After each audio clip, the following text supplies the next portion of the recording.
Welcome to the BEASTwriter podcast. I am your host, Ryan Sakamoto, and tonight we are going to discuss my NFL Mock Draft 1.0, continuing on in picks 21 to 25. If you're new to subscribing my channel, thank you for tuning in. And for those who already subscribe to my channel, please hit the bell button so you get the notifications when I go live or when I upload a video. That way there'll be no discrepancy as to what's going on in real time. A lot of you guys are asking me, or have been telling me actually, that for some reason YouTube is not giving you guys the notifications. Well, you have to actually go on your phone when they ask you to turn those notifications on. So if you're not getting it in a banner form or whatever operation system you're on, make sure you go ahead and do that so you guys can stay up to date. All right. And for those of you who are new, again, thank you for tuning in. I am formulating my mock draft based on how I actually see the draft playing out, not who I would pick if I was the team's GM. You can catch my first 20 picks in a pinned post. I pinned my earlier podcasts as it relates to this one in a pinned post so you guys can kind of play catch up, and as well as see what I had to say in real time. So I have included a podcast playlist at the end of every BEASTwriter podcast episode.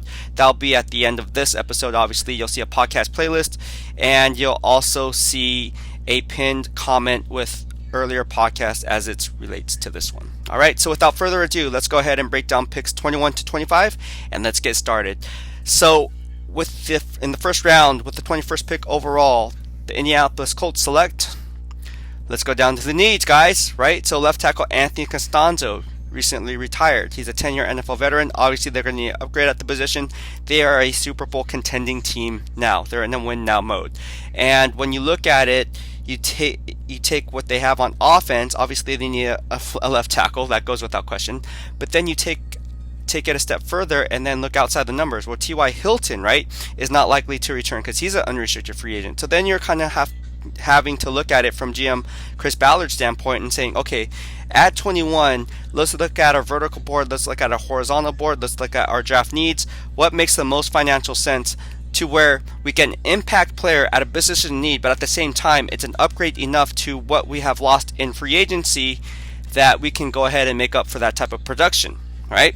So these are all questions that are going through Chris Ballard's head, because when you talk about a GM and their perspective, it differs from each organization, because obviously Colts are in a win now situation. So that's where I believe they're going to go toward wide receiver Elijah Moore, or am I?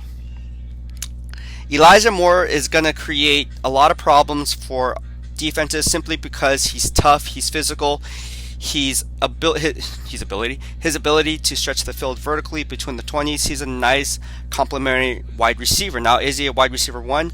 No, but the guy is good value at number 21, and Chris Ballard's all about value. Now, if I'm Chris Ballard and I'm making the pick as if I'm him, I'm going to say no. And the reason I say no is because Chris Ballard likes building teams from the inside out, not the outside in. And everything starts up front. Games are won down in the trenches. So he's going to solidify the line. I think he's going to solidify the line. And when you take that into play, it doesn't do a GM any justice to draft a wide receiver when he has a shaky offensive line or a suspect offensive line in front of him, because that wide receiver can't get open or doesn't have enough time to get open for that quarterback to go through the progressions and for that wide receiver to gain separation off the top of his stem. All right, so that's why I believe he's going to select a under the radar prospect. No one is talking about this guy, and his name is Samuel Cosmi out of Texas. This guy who I followed for the better half of the last 2 years. Very smart, savvy, tough, physical, all the intangibles that Chris Ballard likes in the offensive lineman. I think he's going to be the starting left tackle for the Indianapolis Colts moving on into 2021 and the foreseeable future. So look for him to be the pick. He's a safe, fundamentally sound football player, a film room junkie. I like Samuel Cosmi in Chris Ballard's system and cultural identity. So look for him to be the pick for the Indianapolis Colts at number 21. All right, now let's move on to number 22. The Tennessee Titans hold that pick. Let me just scroll down, make sure. Yeah, so they hold the 22nd pick in the 2021 NFL Draft, and the question is, what do they do, right? Well, if you look at the team's needs, they have a plethora of defensive needs, right? You can argue that they had one of the worst defenses in the NFL, considering they lost players in recent years, like guys like Jarrell Casey, right? So when you lose that type of production, those types of players over the course of the last few years, you really have to recoup that production. And how do you do that? Well, you do it through the draft. You build through the draft. The Tennessee Titans defense, I believe, ranked 28th in the NFL. That's not enough to get it done. And if you're a team that prides yourself on running the football and winning time of possession, well, that defense has to hold up their end of the bargain. Because if you have Derrick Henry eating up time of possession, eating up clock time, keeping the game, shortening the game, keeping the opposing offense off the field, your defense is going to have to step up and do their part. And that didn't happen. That didn't happen this year. It happened in 2019, didn't happen in 2020. So with that being said, they look on their draft board, right? And I don't think that John Robinson is going to see value from the edge position, because there's no edge-worthy pick, in my opinion, that's worthy of that selection. I think Greg Rousseau is overrated. I think that Quincy Roche, if you watched my Senior Bowl prospects to watch in an earlier podcast, I believe that he's a stud, but I don't think he's going to go this high, because, again, the edge class is weak compared to years past. That's not a knock on any one of those players I just mentioned. It's just fact. All right, so when you take that into account, you also have to look at the financials if you're John Robinson, and you look at my top cap casualties, right? I'm running down the list, and I see Adoree Jackson, right? They need to save money. They need to cut money. And where are you going to cut the fat? Well, you got to cut somewhere. And Adoree Jackson is a guy who I can see as being a possible cap casualty. He's owed $10.2 million. Excuse me. He saves the team $10.2 million in cap savings from releasing him. So if you can really release or wipe your hands clean of Adoree Jackson, you can get a rookie player on a 4-year deal with a 5th-year option. It makes the most financial sense. And with a guy like Jaycee Horn sitting there from South Carolina, how can you not make that move? Jaycee Horn is a legacy just like Patrick Surtain Jr. out of Alabama, and I believe that Jaycee Horn would be a steal at pick number 22. Now, in my big board, and on my big board, I have Jaycee Horn rated. I'm not going to tell you exactly where he's rated, but let's just say that this is a little bit hot. He lasted here a little bit too long. I'm very high on Jaycee Horn. I like him a lot, and I believe he's the second best cornerback in this draft, ahead of Caleb Farley, who a lot of people think that Caleb Farley out of Virginia Tech is the better prospect. I'm taking Jaycee Horn. I'm taking my chances with Horn, all right? So Jaycee Horn, again, would be a nice compliment and a nice insurance policy should the team release Adoree Jackson in a cap-cutting move, and you can roll with Horn for the foreseeable future. I like his swagger. He had that just like Joe Horn, his father, obviously. And it's a pick where need meets best player available. John Robinson rolls with the South Carolina Gamecock. All right, now let's move on with the Jets. Jets hold 2 first-round picks. If you watched my earlier podcast, I'm just going to play catch-up for you guys who haven't seen it yet. But the Jets take Penei Sewell out of Oregon at number 2. I think they're going to keep Sam Darnold and then give Darnold the needed addition of weapons, especially along the offensive line. I'm not talking about skill players. I'm talking about weapons up front. You have 2 bookend tackles that you can work with for the foreseeable future for the next 10, 12 years. You have Mekhi Becton, who you drafted in the first round already, who can play left tackle. You have Penei Sewell, you can play again at right tackle, and then they also can switch. They can swing either way, in my opinion, but that's your 2 bookends for the foreseeable future, giving Sam Darnold something to work with up front to go through its progressions, because everything starts up front. Right, Chris Ballard? Right. All right. But getting back to the Jets, what is Joe Douglas going to do? Well, again, he likes building teams from the inside out as well. But when you look at what their needs are, and if you look at the 2 to 3 year window that they have, what's their vision and what's their outlook, when you look at the financial sheet, you have to look at wide receiver Jamison Crowder. He is only signed through the 2021 season, and that wide receiver unit is in shambles. Remember, they got rid of Robbie Anderson, so he's off, right? So you don't have Robbie Anderson, and then after this year, you probably don't have Jamison Crowder. That's your top 2 wide receivers that you don't have. And even though the team drafted Denzel Mims, they have to add more help, because Denzel Mims, I believe, only had 23 catches on the season, and that's not going to get it done. I have to look back, but I believe it's like 23 catches for Denzel Mims. I wasn't high on him coming out anyways. I thought he was more of a vertical threat that can only run 7, 8, 9 makers, but that's for a different podcast. You can catch that in my podcast playlist if you want. But yeah, that's what I said about him. I like him, but I didn't see enough out of him to run the full route tree, and it showed. It showed in his rookie campaign. Now, again, wide receiver is a selection that I can see Joe Douglas going, and I think that pick is a player that I just mentioned earlier, Elijah Moore, will be the selection at number 23. He brings a similar skill set to Jamison Crowder in terms of what he brings to the table. He can be used on end arounds, he can be used as reverses. He's a good gadget player, and again, a deep vertical threat who's tough and can make tough catches in traffic and win those 50-50 balls. So if or should Jamison Crowder leave after this upcoming season, they already have an insurance policy in Elijah Moore to step in and be that role player. All right. Whew, a lot to talk about. Now moving on, the Pittsburgh Steelers at number 24. What do? Well, GM Kevin Colbert loves building teams from the inside out. That is not even a question. The question is, where do they go? Do they draft offensive line? Do they go defensive line? Because you got to remember, Tyson Alulu is a free agent. He was playing at an all-pro level in my grading system. Then on the flip side of that, you look at guys like left tackle Alejandro Villanueva. He's an unrestricted free agent this year. He's not going to be re-signed because the Steelers are in salary cap hell. Ben Roethlisberger has a $40+ million cap number, and although he says that he's going to do everything in their power because it's not about the money to get them some cap relief, nothing has came to fruition yet. So yeah, they're stuck. And if you're Kevin Colbert, you're going to have to do something because, again, you have guys like nickelback Mike Hilton coming up for free agency as well.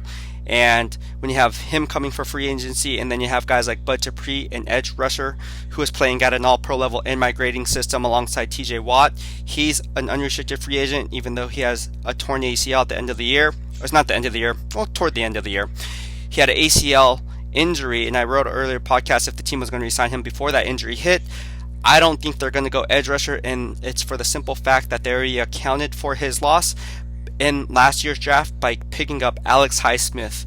Alex Highsmith is a guy who can fill the role, and I believe he would be a nice plug-and-play player. He's shown to be playing at a Pro Bowl player in my grading system when he relished the starting role in Bud Dupree's absence. Gosh, I brain fart right there.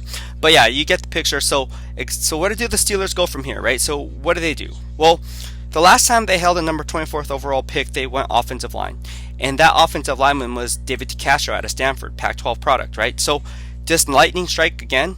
Does lightning strike twice? That's a question. Because if you have a guy like Alex Leatherwood sitting there out of Alabama who returned to college his senior year. He returned to college for his senior year because the knock on him was he got a third-round grade or something like that. Or a second-round grade, something like that. So he returned to school because he wanted to obviously get a first-round grade. Obviously, it was a first-round player, and we're seeing him being graded out as a first-round grade. I think he's going to go in somewhere in this spot at number 24 or maybe early in the second round. So somewhere in there. So a nice pickup would be Alex Leatherwood out of Alabama. I think he would be a nice plug-and-play player. And again, the Steelers don't have much cap space, so it's not like they can go out and get a guy in free agency. You got to also remember that Matt Filer, the right tackle, was kicked inside this year after being a right tackle in 2019. So this year, there's a game of kind of musical chairs along the Pittsburgh offensive line. They also drafted guys like Kevin Dotson, who I really like, and he was playing at a Pro Bowl level in my grading system in David DeCastro's absence. So the offensive line is shaky because, again, there's a lot of missing parts, a lot of unknowns. We don't know if Marquise Pouncey is going to retire or not. He said he's thinking about pondering retirement, but nothing is set in stone yet. So as far as I know, or if it has been reported, but that's something that's in question because, players say this all the time when the season ends and then all of a sudden they come back for, another year because they have that itch for a Super Bowl run. But with that being said, yeah, the offensive line needs help. I think that Kevin Colbert does the right thing, builds his team, and continues to build this team from the inside out. I think he's going to go with Alex Leatherwood, the left tackle from Alabama, and give Big Ben another bodyguard to work with for the next, well, in this case, he only has 2-3 years left probably in his career, but until he retires. And great choice for Kevin Colbert. It'll be a great fine pick, and obviously the Steelers love their Alabama products, hence Mika Fitzpatrick. All right, now moving down to the last pick of this segment, which is the Jacksonville Jaguars, who hold the 25th overall pick. What does GM Trent Baalke do? Well, obviously, if you watch my podcast, I had him taking Trevor Lawrence. No surprise there. I think everyone has Trevor Lawrence mocked to the Jaguars at number 1. The question is, what do they do with their second first-round pick? Well, I covered Trent Baalke. For those who don't know, I was a beat writer for the 49ers from 2013 to 2020. So from 2013 to 2018. So I've been there, and I've seen, and I worked with Baalke, covered Baalke, and ironically, his first year as the team's acting GM, he had 2 first-round picks. And his last year, I should say, coming out of San Francisco, was back in 2016, where he also had 2 first-round draft picks. So, what does he do with those draft picks? Well, let's take a look at what he did, right? So, the best predictor of future behavior is past behavior. So, back in 2010, he traded up from number 13 to number 11 to pick up right tackle Anthony Davis, and then he doubled down on those gains by solidifying the offensive line with Mike Iupati out of Idaho. Then, in 2016, he again solidified the line. 1 on offense, 1 on defense. The first one was DeForest Buckner, number 7, out of Oregon. And then, again, he struck at the tail end of the first round. I believe it was pick number 28. He picked up Joshua Garnett out of Stanford, a guy who came in on a local pro day. And at that pro day, he was very impressed with the Stanford product. All right, so based on that, you have to think he's going to solidify the offensive line. And again, I'm making these picks as if I'm Trent Baalke, not what I would do. And when you have a Jaguars offense that has Laviska Shenault, who I absolutely love, he came on late in the year. You have Trevor Lawrence now. You're going to have to give Trevor Lawrence some help up front. Again, everything starts up front. For a running game and James Robinson, for him to have a spectacular sophomore season, he's going to need better line play. And Baalke has a tendency to draft ACL players. If you guys don't know, ACL injuries is something that Baalke, is tied to. Like, he sees value there. He drafted players like Marshawn Lattimore in the 4th round out of South Carolina. He drafted Brandon Thomas, I believe it was the 3rd or 4th round out of Clemson. And then he drafted guys like Tank Carradine, traded back, I believe, from 34 to 40 with the Tennessee Titans. Tennessee Titans at number 34 picked up Justin Hunter, I believe, and then at number 40 in 2013 NFL draft, I believe Tank Carradine was the selection out of Florida State. He was a first round grade. Would have went in the top 10 to 15 picks had he not had a torn ACL. I believe in a private workout with one of the teams. I believe it was the Saints, but I can't remember. 2013 is a long time ago, but you can look it up. But you guys get the picture. He loves ACL injuries, injured players. Did it with DeAndre Smelter, did it with Will Redmond for the Green Bay Packers now. So the list goes on. And now Keith Reeser, I believe. So what does he do? I think he's going to select, and that's not because I'm a Bama fan, but I think he's going to roll tide roll with offensive center, and where need meets best player available, and take Landon Dickerson. Yes, Landon Dickerson is a guy who has had a history of injuries, but at the end of the day, I think that Landon Dickerson is going to be the pick and give GM Trent Baalke and Trevor Lawrence a plug-and-play offensive center when healthy. You look at his intangibles. He's smart, physical, tough, plays with a nasty mean streak. These are all traits that Trent Baalke covets. Covered many of his draft pressers, obviously. Was in that war room pre-draft presser, post-draft, asking them questions, obviously. And all signs for me as of now. Again, it's my NFL Mock Draft 1.0. Points to Landon Dickerson. Well, that'll be it for today. I hope you liked what I had to say. If you did, please hit the subscribe button in the lower right-hand corner of your screen, as I keep all things Beast. I'll be breaking down picks 26 to 30. Obviously, the Super Bowl hasn't been played yet, so we're going to leave those last 2 selections after the Super Bowl when it's all said and done. Should be a good one. I have Bucks winning, by the way. And Tom Brady, obviously, going to be the MVP. And any conversation about who the greatest of all time is between Bill Belichick or Tom Brady as who is the most valuable of the two during their tenure in New England, I believe that will be settled once Brady wins another ring. Well, again, thank you for tuning in. Have a good night. BEASTwriter out.